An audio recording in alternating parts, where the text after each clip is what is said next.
Kaya tandaan mo, pag-apply ka na, pag nag-check ka, kano ka may lang. Dahil yung mga sabi ko,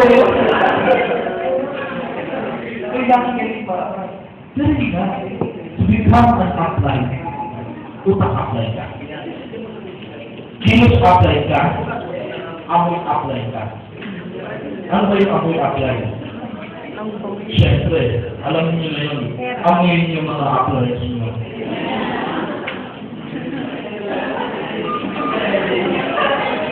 Buwan pa lang po na ngayon.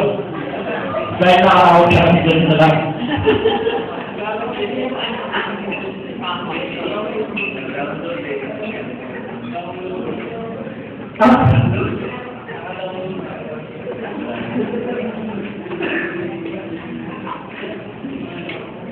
Ang hirap ko kasi, sa partner pa tayo sa palantay nito.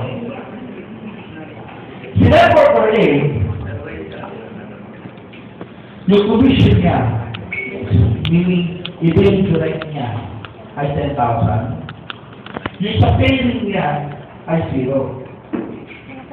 Kaya checking niya, 10,000. Si Reporter B, yung checking niya 10,000. Yung direct niya ay 5,000. Yung paying niya ay 5,000. Si Reporter C, 10,000 din ang checking niya. Yung direct niya ay nasa 0. At yung paying niya ay 10,000. Sa kanilang tatlo siya.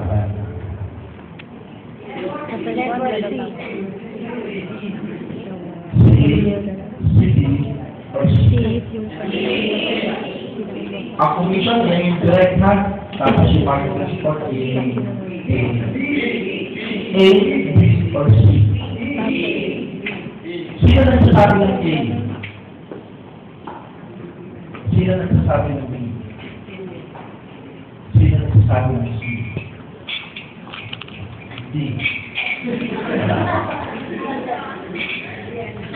Therefore, for A, is a downline. Because your income